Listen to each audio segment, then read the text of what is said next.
All Liam, you right, look Liam. taller. Say again? I said you look taller. Well, could just be the camera. Well, hey, picky. All right, guys, we're on. Hey, last week we kind of conducted Jules interview, kind of like I've been doing these Olympians, and I want to kind of include everyone here. And if you got a question, just raise your hand or write the question out. Let's ask Liam right away. There's no reason to leave the questions for the end. Liam is one of us. He's one of our peoples, and yeah, just people, just if you want, just like Tom right now, just unmute yourself and just start talking. Hey, man, I think it's pretty cool for people to kind of catch up with you and see how you're doing. It's really, really cool that you were able to come and swim with us and in December. Secretly, I was hoping that you would come and swim with us again this summer, but it is what it is. A lot of college kids, adults, then they come home usually the first summer, and it's kind of the nostalgia that brings them home. But really, from sophomore year, they start staying wherever it is that they are going. Whether it's a job opportunity, internship, or classes, or maybe just a training. Training with other adults. It makes a whole lot of sense at some point. In any case, we have a couple of younger athletes here, and they look at people like yourself and Jewel and Janelle's here.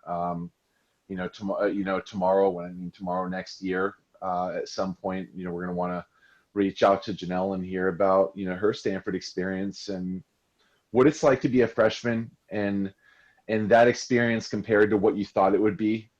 And that's something that we kind of want to touch up on. So anyways, man, how's it been going? Where are you at right now? What are you doing? Well, currently, same as everybody else, having to stay at home, doing what I can to work out. Got a wetsuit, trying to get in the water, doing a lot more Dryland stuff. The year as a whole, it's been kind of a rough first year, but it is what it is. Sometimes freshman year is like that.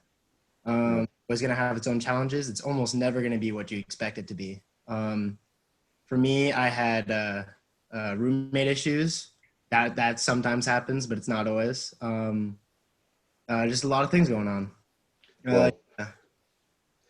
Dude, I think roommate issues is a really, really good place to start. You've already got us hooked. Tell us, is he a swimmer? He is a swimmer. We at Providence College in Rhode Island, we have for freshmen typically 3 guys to a single dorm room in a triple. Pretty big room, but 3 guys. It can get a little crowded, can get a little heated sometimes, especially when you're all 3 teammates are always together. You're always around each other, and that can cause tension, especially if 2 of you are really close and the other one wants to be close, but they can't be quite as close because they're just not as similar as you. That was a big issue. Yeah.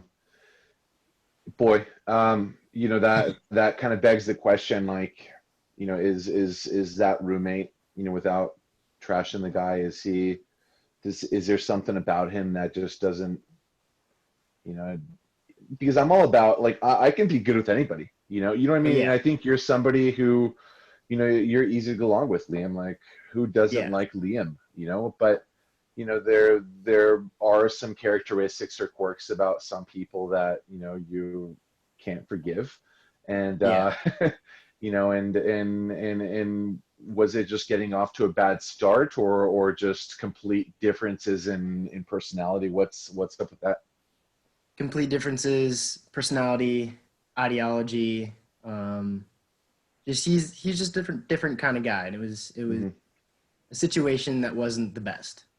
Yeah. And so it's like when the best thing about college is that there's always a source for you. There's always a way to save different things, like counseling centers. They're always open. Every single college has one. I even recommend going to one just normally, and that you don't have to be recommended to go to a counselor, It's like one of those things some normal people have to do. Yeah. Yeah, there's just so many resources. You reach out immediately, and then you get an immediate response. Yeah. And I imagine like those resources for you, they're through the athletic department, or is that the general student, this general student resource? Because a lot of schools have, you know, athletic counselors or athletic Yeah. academic counselors, and they're usually quicker to respond than the, you know, Oh the yeah, general totally. population. Yeah. But at Providence, we have for athletes, there's both. You can go to both. With athletics, they treat you no matter what with respect and immediately. Same with the school. Even my coach was good. It's just always a good. Yeah, everything was good, but athletics typically responds faster.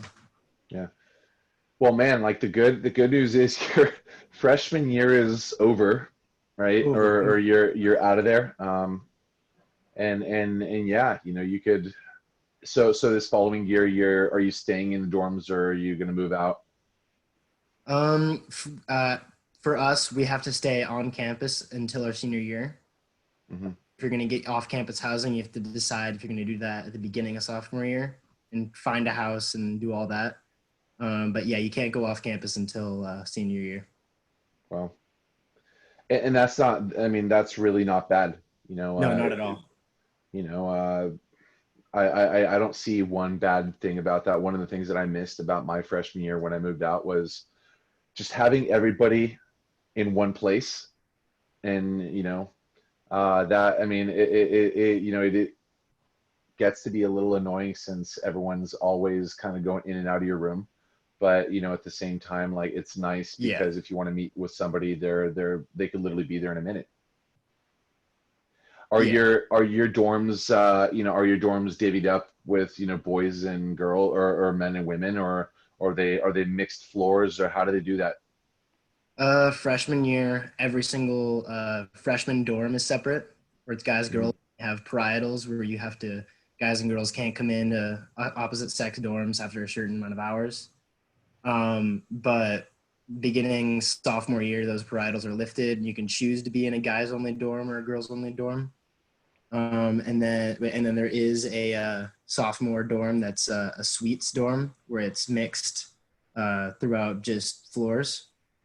And then after that, it's either apartments or off-campus housing. Not bad. At Cal, we had co-ed floors and in a co-ed large bathroom, so you learn a lot that year. You know, yeah, everybody poops. Yeah, you know, that's it's fun. You know, that's really really cool that you know, just living in dorms. I missed it, but I remember being happy to get out. But then I missed it right away. Um, Yeah. yeah, man. You know, tell me how is your life different now than it was, you know, in the past? Because in the past you were always somebody who came to work out on your own. You know, like you know, you were the one driving that. Whereas when you go to college, and like all you have to do is keep doing that. Whereas some people, it's going to be a wake up call. How is, you know, the first couple weeks in the first semester gone for you? Yeah. The first couple, um, it is hard. It is a lot out of me. Um, there isn't too many people that are going to reach out to you. You have to reach out to them. It's really easy to reach out. Mm, And first couple of weeks is just learning how to and how and training. It's the same thing. Still, you're still able to train for yourself. And that was kind of an easy transition. But at the same time, you're still for the team, and there's still a team aspect. And since it's for your school, it could be even stronger. Like you're going as a team to basketball games, stuff like that. You're going as a team to different sports games. So yeah, you can be seeing it as its individual thing, so individual sport, but you're still coming for the team itself. yeah. So I looked it up and I found out the population of Rhode Island is 1 million. Yeah. Somebody once told me if you wanted to drive from one end to the other, it was Was it like a 2-hour drive, or is it less than that? Way less. I think if you want to do it right, and if go in the right angle, it could be like 45 minutes. Oh man. So, Yeah. and I even looked up the population of Providence. It's like 180,000 people. Yeah. How much, I mean, how much time does it take for you to go to one side of the campus to the other? Or is everything kind of centralized, or is it broken up throughout the city and you just kind of go wherever you need to go? The campus itself is kind of a bubble to where it's a really secure area when you're on campus and everything is on the campus. It's not kind of like a city college. Hmm. Um, it's a big gated area. And then from getting across campus, last semester I had a class on one side and one on the exact opposite. It took maybe 7 minutes to walk across to get to that Well, class. Yeah. good, good. In is the pool, across the street from the dorm, or is that a little bit of a walk? Not too much of a walk, maybe a 3-minute walk, honestly. And the pool Perfect. itself, yeah, we train meters, 25 meters, Hmm. which is what you're getting used to, because it's going to be a lot slower than 25 yards, but it's also, the times are going to be way different than training 50 meters. It's really hard to it's not hard, but difficult to get used to, which could be a good thing because it's a lot less focusing on times, a lot more focusing going fast. Yeah, yeah, yeah, yeah. Oh man, I don't know if you remember last year, um, with Jay. They converted the pool to a 25-meter pool, and we had no idea. And Jay and I were looking at the times that you guys were throwing down. It was supposed to be all out, but it was like 3 seconds off, and we were getting really mad. So Yep. He yelled at me that's for it. yeah, yeah. I mean, and then I apologized, but it was. I think for those that were like 22 in the 50 free, they were going like 26s, and I was getting a little angry. But that's funny. um 25-meter, I mean, is there a reason for that? Was it the French were there, and they left that piece in I Rhode don't know Island? if there's a specific reason. I think it's just always been like that. It's the Yeah. way it's so every so school we do you typically use do dual ours. meets at your pool regardless? Yeah, yeah. We do have time conversions for all of that, for Big East cuts, for all of that. Which is Big East is our conference meet. Hmm. Um, yeah, it doesn't solve. It doesn't create too much of a problem with Oh, that. good. I'm sorry, you go. No, no, no. I was just kind of curious. What about, like, and for those of you that don't know, Liam are you still in the ROTC program? I am, yes. Yeah. Next year is the beginning of my contracting, which enables my 3-year scholarship. Okay. Yeah, because I saw that the tuition, with everything is like $67,000. Yeah, And it's like, and being a part of the ROTC, is that covering everything or a good portion of that tuition? pretty much it covers the entire 3 years plus room and board for those Okay. 3 years, and as well as getting a stipend every month for when you're at college, as well as books. So it covers almost every single expense you have. That's a big deal. I mean, and a lot of people don't know about that, but how much of that day, I mean, how much of your day does that eat up? Typically, it doesn't eat up too much of every. For PT sessions for ROTC, they just let me swim instead, and I typically do skills every day of the week. Hmm. And then once every semester, we have a weekend training session that we have to go out and we do all a bunch of stuff. It was canceled this semester obviously, for reasons, but last semester we flew out in Black Hawk helicopters to a base and spent 3 weeks on an actual base running drills, or 3 days. Sorry. You should, sorry to interrupt, but you should also clarify that working with your coach is different. Is your mom correcting you in your schedule? Because she probably knows. Yeah, sorry.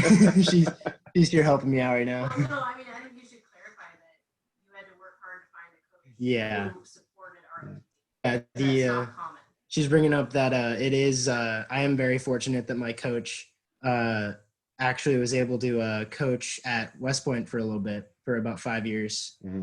So he has a lot of knowledge on the background of that, and he's very close with the higher ups of ROTC. So it was a really easy kind of mix to be able to work those in between. That was not. Yeah, and that's yeah. And while at the school like Holy Cross, when I was talking to the coach, he was a bit of a newer coach, less experience. They had a Navy ROTC program, which I also had a scholarship for. And he said that he had no experience with it and said that he might be able to work it out, but with Providence, it was a definite, like, this will work. Yeah. That's huge. I mean, moving forward, I want how long in advance do you need to kind of apply for that program at a school before you know? Yeah, typically I would recommend the end of junior year is when you want to try to start getting things set up for ROTC, when you want to apply. The earlier you can, the better chance you have of getting a scholarship. Yeah. That's good to know. That's good to Yeah. know. So yeah, I would ask Liam's mom to stop telling him what to say. But um, tell us about like what your training is look like and just that life to studies to swim kind of balance looks like. I think I asked Jack or Leland, how you were doing at one point. They're like, oh, he's playing Xbox all the time. I'm like, well, dude, next to like ROTC, studying, swimming, and all this, and Yeah. like he's got time for Xbox, so that's pretty awesome. But kind of walk us through what your typical day looks like. Yeah. So typically waking up around 5:30 to get to practice. From there, well, for me in a week, I didn't do any of the lifting because I was more distance oriented. So Monday morning, I would train with the women's team because we separate due to pool space. Mm-hmm. Monday morning, I was from the women's team, and then the afternoon on Monday, I'd train again. So 5 o'clock in the morning, wake up, go to practice, try to get to enough breakfast in before about an 8:30 class. From there, probably another class. Is that morning session an hour and a half, or is it 2 hours? Typically like an hour and a half. Okay. Afternoon session probably be about 2 hours. Yeah. So Um, you're in class at 8, you said? yeah, and that's typically every day where I have like an 8:30 in the morning, and then maybe a class after that, and then until noon, and then I don't have another practice until about 2 o'clock or 4. Mm-hmm.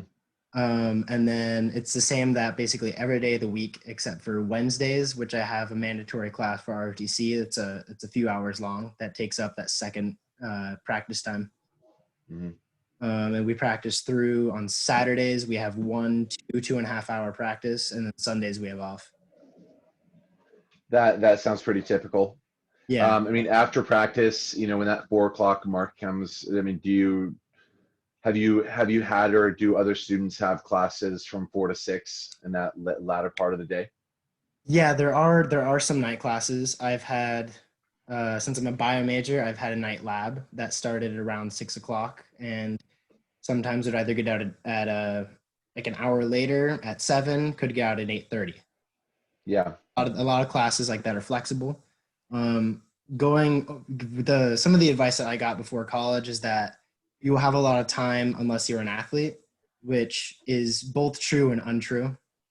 You have a lot of time in the middle of semesters until you get up to things like midterms and finals. That is when it's crunch time. You really don't have a lot of time. Otherwise, you have a lot of time. And you're kind of just sitting there with like nothing really to do besides busy work.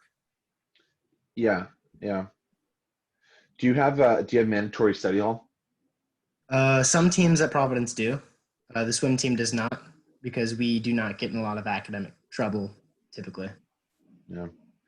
A lot of schools, they don't do it. They don't do it for that reason. They do it just to make sure that, because you're away from home and nobody's, making you do anything. They kind of encourage or require you to do 10 hours per week. And then after the first semester, if you're doing okay, they let you do it your way. Yeah. Some of the bigger teams like soccer and basketball, they have mandatory every single week of the entire year. Yeah. Whereas we typically, the average GPA for the swim team is like a 3 to a 3.5. Yeah. So they're not incredibly worried, and they're really just trying to get the other teams that are probably a lot lower GPA up. Yeah. Historically, and this isn't true for all, but a lot of places in the world, soccer is your ticket out of poverty, and they don't concern themselves with school, and that's obviously not the case here in the U.S. But it's kind of weird that swimmers in general are academically more capable. But anyways, tell us, kind of what you thought it would be, and how it's different, if that makes sense. I mean, they're Yeah. going in, everybody's got these great expectations of everything. You've already been there, it's beautiful. They probably told you a couple of things just to get you interested enough to go there, but when you get there, it's actually not entirely how you envisioned. Have you had any of those moments?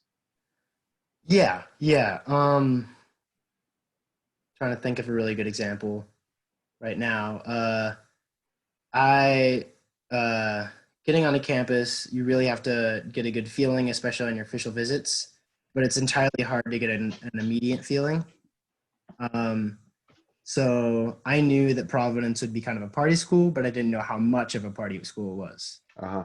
So one of the issues that I have that was getting used to was at night being able to go to sleep when there's a lot of noise, which it takes a little bit of time to get used to, but you do. Just things like that. You got to make sure you're asking really important questions on your visits. Is the team a big party team? Is the team just stuff like, is the team getting trouble a lot? Not things that I've run into personally, but it's just things that I tried to ask on my visit, and it's things that have really helped me out in finding the college that was right for me. Yeah. Given Providence is a private school, I imagine, they a little stricter about that kind of stuff. I mean, you have to have a residential advisor, right? Yeah, they're fairly strict about it, but things get out of hand sometimes. But Sure. that's at every campus. Yeah. No, that's totally true. Anything else that kind of stuck out about, your experience? I I had no life when I went to Cal. Like, and I thought, they sold me on the fact that, hey, San Francisco is next door. My brother ended up going to USF for basketball, and he was literally a 45-minute drive away. But I had no time to do it. Like, I literally had no Yeah, time. So they sell you on what's around, but what they don't say is, hey, buddy, you're gonna be too busy for all that. Is there anything that was not necessarily disappointing, but that would have been worth knowing, before coming in? yeah. So like I said, Providence itself is kind of a bubble, and it's a really protected, safe area. But then, like a little bit out, like a maybe a mile wide out or perimeter around the school is a bit lower class residents housing. Um, and it can be kind of scary to go out to the CVS or the Walgreens at night. That was something I wasn't quite expecting, um, and that's it can be an issue, but again, there's a police station nearby. Everything's really safe. If anything happens, we get an immediate alert. Nothing really big has happened, so it hasn't been too much of an issue. But yeah, that was not something I was entirely expecting. Yeah. I can kind of relate at Cal.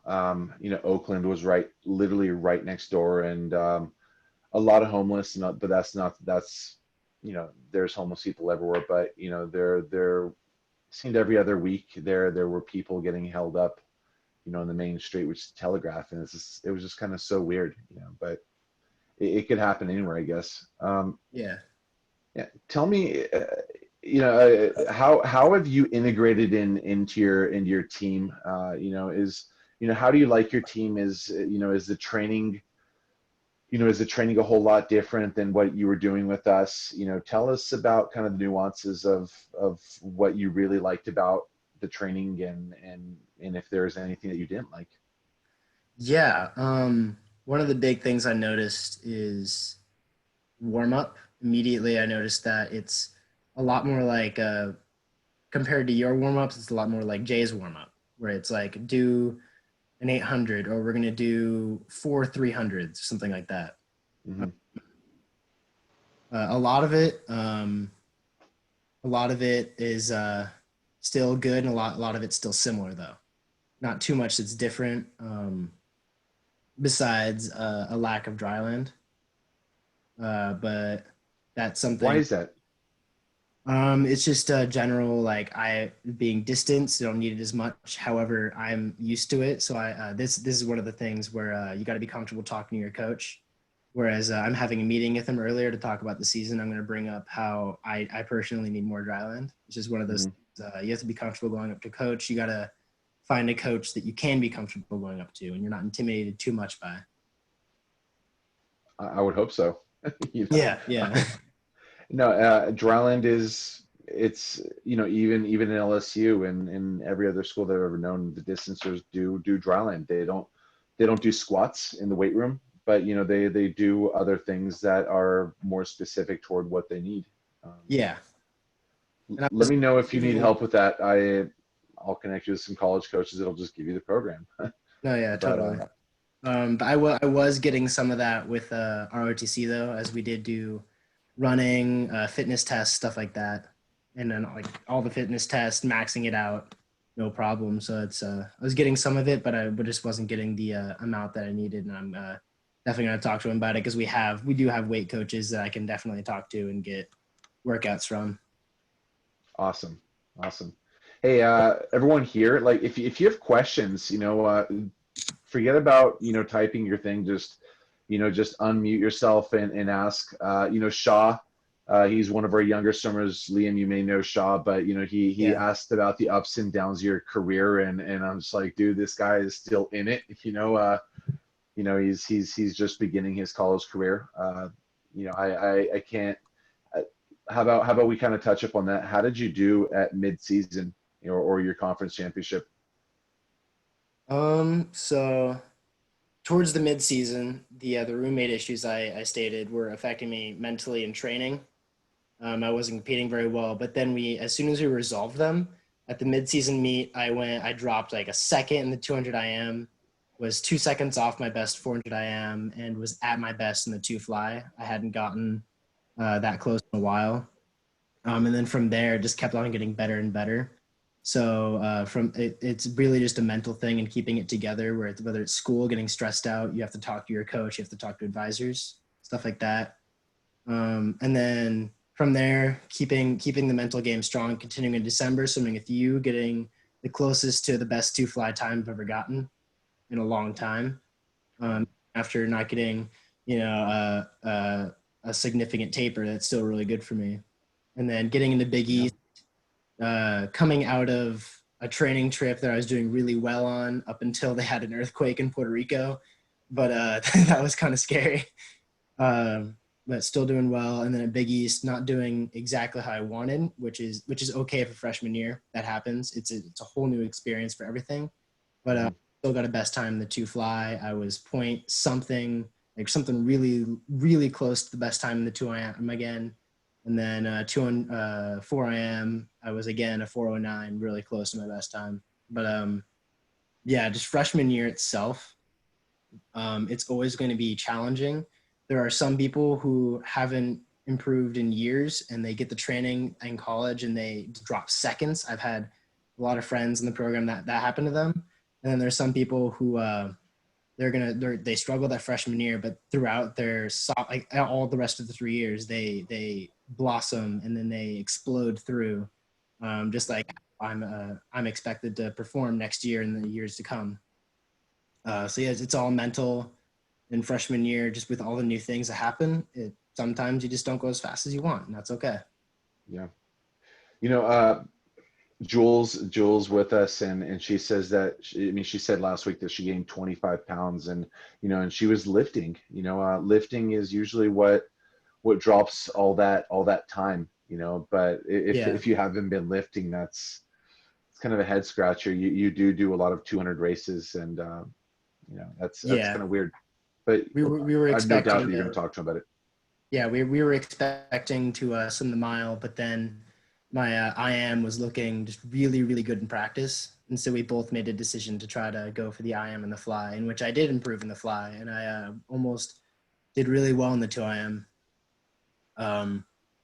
Yeah, it was just a split decision that we should have stayed on the mile, but I also put input in to go for the IM too. So it is partially on me. Nice. Good. Good. Does anybody have any questions? I do want to kind of go on that high-low thing because I do kind of have something like for what has happened so far. With you, when I had my shoulder injury, I'd say that's both a high and a low because it was a low because it was a really hard time to get through, but it was a high because at the end of that summer, I was able to push through and still get best times after only kicking for about 3 months. Do you do those 2100s kick that everybody just hates? My favorite set. Yeah. No. So with Leland, for example, you know, that shoulder injury, you know, with all the exercises he was doing, if you only see him now, it's pretty cool. So, you know, those exercises that you were doing, you know, along the way, I'm sure that helped. Yeah, man. You know, have you already decided on your major, or is that something that you're yet to decide on? Yeah, I decided when I applied to the school that I was going to go for bio with hopes to apply to medical school after senior year. Mhm. Providence itself doesn't have a pre-med, but going bio and taking all the pre-med requirements essentially will take up the same thing. Right. Yeah, so that'll be really cool. And then the Army also offers a scholarship for that too, to go to med school. Yeah. Or I could fulfill my time in the Army and then use my Your service years. yeah, my GI Bill is what it's called to pay for medical school or any postgraduate school. Smart. Smart. Yeah. Some schools require you to take a class at every single field with the expectation that when you graduate and they send you out in the world, they say that you're a well-rounded person.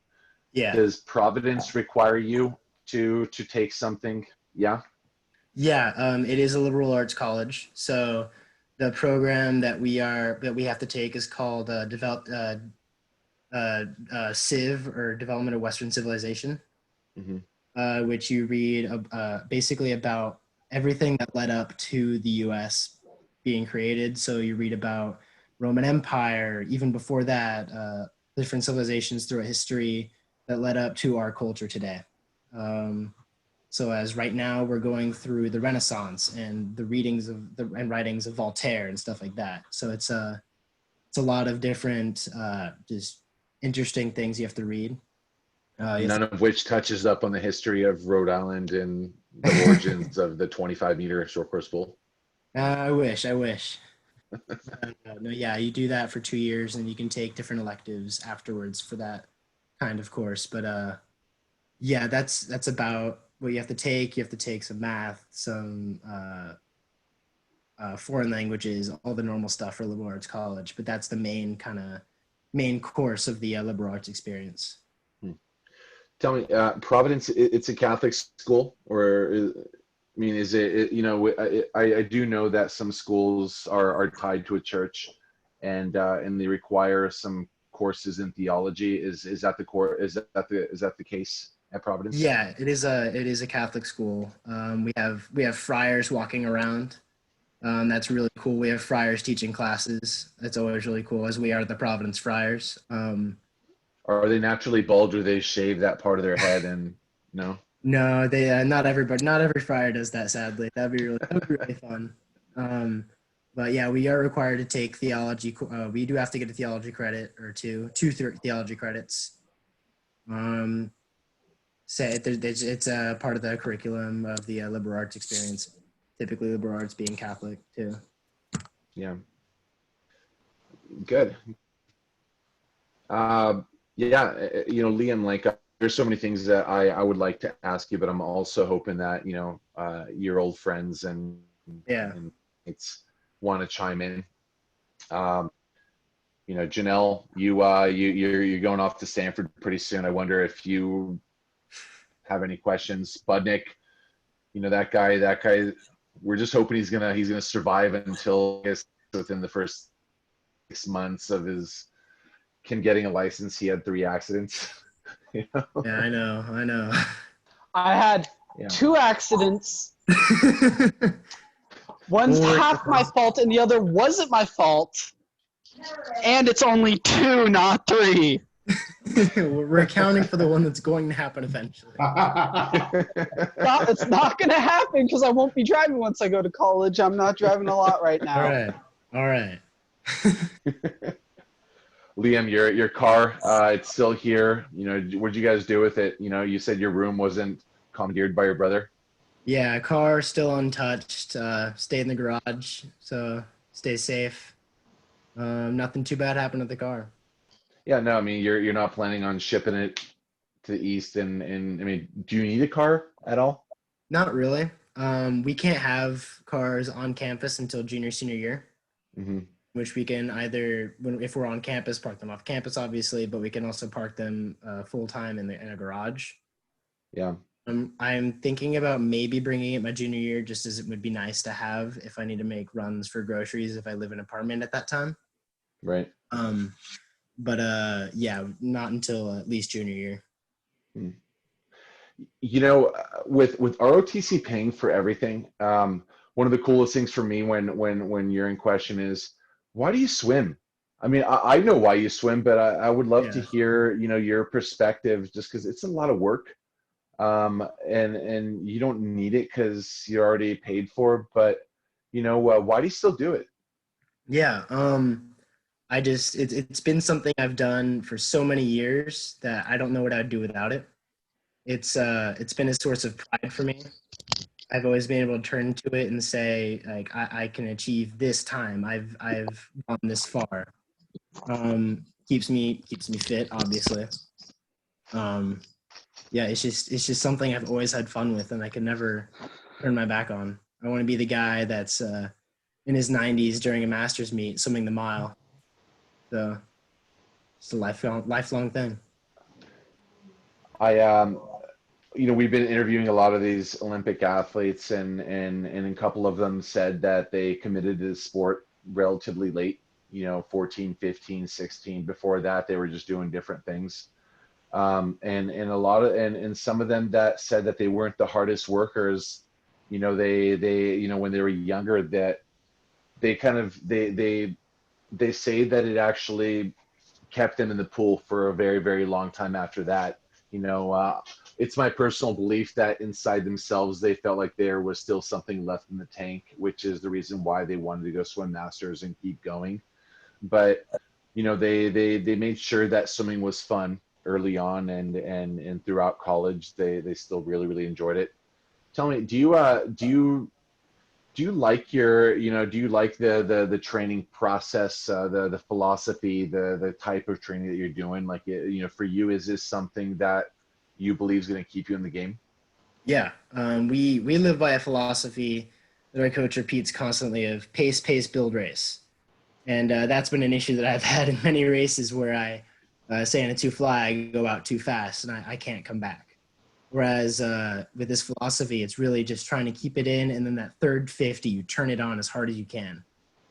And that's a philosophy that I can see that is helping me improve a lot, especially at the 2IM. We've been working a lot on breaststroke technique for that, so that I can actually really turn it on that breaststroke, working on using backstroke underwaters on that. Just my backstroke might not be the fastest, but my backstroke underwaters are really good. They are. And just trying to focus on what you're really good at. Yeah. Is your coach a presenter? There are a lot of coaches that pull their kids out right before a big, you know, big set and talk them through it, pump them up, or does he just say it once without writing it up and just ready to go? I mean, how is his leadership, and how does he coach? Yeah, he's on the outside, he's a very strong, stoic man. But once you get to know him and once you're on the team, he really gets riled up for you. He really cares. You can tell he cares a lot. Um, Depends on the swimmer. Sometimes he'll pull some aside and give him a pump up. Some don't really need a pump up, and he'll just like give him a silent nod. Just something. Just he knows what you need, and he's able to be there for you for what you need. Nice, nice. Do the men's and women's teams are they trained by the same coach? Is it like one team? But you said that the women's team goes in the pool first, and then the men's team, or you guys just all Yeah, so it depends. We work a schedule really around the athletic or the academic schedule. So we have a morning practice. Morning practice is typically single gender. And then we'll have 2 afternoon practices, one at say 2 and one at 4, where it's mixed and you just come as you need or come as you can. So we have mixed practices, but we tend to do separate. We try to have half the team in at a time. Yeah. You said that you do mornings with the women's team. Yeah. That scares me, because they can take more. I bet that's a challenge to work out, huh? It was actually kind of a good experience because it helped me work on strokes. Whereas I wouldn't be racing them freestyle. I'd be doing something like I am set while they're doing a freestyle set. So that would be in pace, but it would help me, and they could pace off of me as well. Right. Tell me, how has it been leaving home? Have you been nostalgic? I think you came back for Thanksgiving and even for Christmas break, but was it easy or hard for you? From my personal experience, I think it was like the 3rd month that I started really itching and aching to go home. How has that been for you? So the first year really feels like the first few weeks, it feels like you're at a travel meet. School hasn't really kicked in yet. You're having like a week of orientation. It just feels like you're at a travel meet. You're just there to train. And then the school starts to kick in. And then after a month or 2 of the school plus the swimming, that's when you start wanting to go back home. But no matter how bad you want it, you'll be fine. You'll be safe. Every single person goes through it. Right. And after freshman year, at the end of freshman year, especially right now, you kind of want to go back. Yeah. You kind of have a longing to go back. You'll by the end of freshman year, you found your group of people. You found what makes you feel comfortable. You found a routine, and it's kind of hard to be disrupted. Yeah. Well, like I mentioned earlier on, a lot of freshmen, they're nostalgic, and many of them come home for the first summer, but really it's after that sophomore year that club coaches in general know that they're never coming back. Yeah. No, but that's totally understandable. Yeah, other than that, is there anything that that you would love to share for, like, do you have any interesting stories? Just make sure this is a rated G conversation. Yeah, obviously. Do you guys have a hell week? Like, is there, do you guys, what I mean? Yeah, I remember during winter training before the earthquake, we have a series of sets that are just ridiculous, and it's on double days or triple days. And you're in paradise, but it doesn't help the fact that you're literally going through some of the worst sets you've been through. One of these What's sets, the toughest you've had so far? it was okay. In Puerto Rico, we swim in a 50-meter pool, and the set we were doing was a 100 on 105, and then a 50 on 105. We're doing 12 of those, and it was me and then another guy that were doing. That was probably the hardest set we did the entire week. What is the 50 on 105? Just because the 100 105. 100 and 105 is fast all out, and the 50 is just make it to the other end before the time runs out. Okay. So it's just anaerobic. Yeah. That would hurt. And you said you did that 12 times? Yeah. That was experience. And then later that week, we did a set that was, I think, 10 200s. one on like 3-ish minutes kind of cruise, and another one on like 2:40, where it was alternating butterfly and freestyle fast. That was also really hard. Yeah. And that went on for 10 days in Puerto Rico? The hard series was about 10 days, and then we hit the earthquake, and we kind of just went into like, let's get out of here mode. Right. Right. Sean Penn didn't just show up out of nowhere. No. No, sadly not. Yeah. I'm part joking. That guy, he's got a lot of causes. You know, I think his last one is the Haiti one. But Yeah. yeah. Other than that, man, you know, seems like no one's got any questions. Liam, Yeah. I told Jewel, and I'll tell you, like, you know, you guys were really, really good. You know, unfortunately, we're not going to be able to have a banquet as we did last year, but we still think about some of the stories you guys told. Jules were not so great. I'm joking.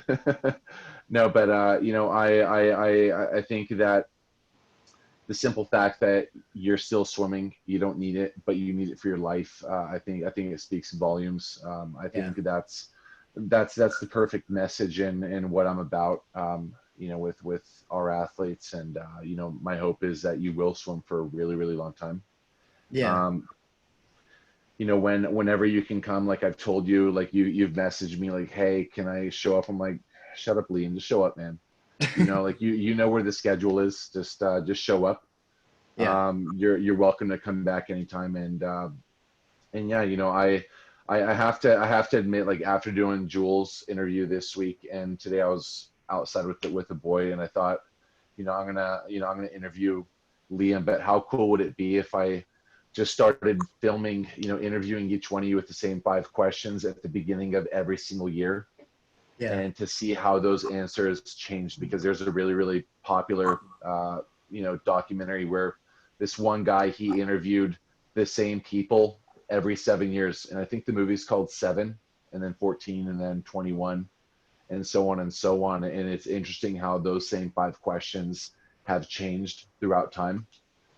Interviewing you every year, you probably wouldn't deviate too much off of what you said the previous year, but I think growing up, life shapes you. The good and the bad experiences, like you said, it's going to change the way you see things. And again, you know, there may be some breakout seasons where you fully bought into the idea of team, which, you know, you may or may not have done. I think you probably are that type. I wasn't until my senior year. So, you know, people's views change from season to season, and you know, in the future, if I reach out to you for something like that, I think it would just be really, really interesting. You know? Yeah. Tom, you grunted. You got anything to say? Oh, coughing. Sorry. Yeah. Sorry, Liam. What were you saying? If I have 2 things to end off on, at least, it would be one, do things besides swimming that might scare you. So ROTC, I was petrified because I had no idea what I was getting myself into. But as it turns out, I've met some of the best people, some of the most reliable people I've ever known. And now I have 2 great groups of people that I can reach out to with swimming and ROTC. Reach out and find groups that you can rely on. And 2, when you're looking for a college, find one that you want to be at, even if you can't swim anymore. If you get injured, if you just don't want to do it anymore, find a college that you can be at. Because if you can't find a college don't want to be at, you're just gonna have a miserable time. Even if you do enjoy the swimming aspect, you're not gonna enjoy anything else. Yeah. That's awesome. A friend of mine's daughter, she was going to go to USC, and then Dave Salo, you know, he handed in his resignation, so she was going to SC for the coach, and basically what he said was, you know, fall in love with the team and the university, not the coach, or, you know. Yeah. So it is really important. You know, you're one move away from getting injured, always, unfortunately, and if you can't swim anymore, you have to be happy with where you are in life. And I love that message of expanding your network. you know, at Berkeley, there's this joke group called the Squirrel Fishing Team. And, you know, and I tried to join it. Surprisingly, there's a long waiting list. But, you know, the point wasn't the activity, which for you as ROTC is just opening yourself up to new groups of people who also know other people that are interested in different things. And I think that's healthy, you know? Yeah. Not Yeah. all of life needs to be swimming. Not at all. Not at all. Yeah. Just find a good group of like-minded people. That's what college is all about. Good. I really like that message to close that off. Unless anybody else has any questions, Liam, this has been great. Thank you. Yeah. We're going to have you on again in the future just to see how you're doing, man. Yeah. All right. Sounds like that is it from everyone. Thank you, Liam. Whenever you. this clears up, if you're still in our hood, we're going to go train together. Okay. Will do. Okay. Have a good one. Bye-bye. You too. Thank you.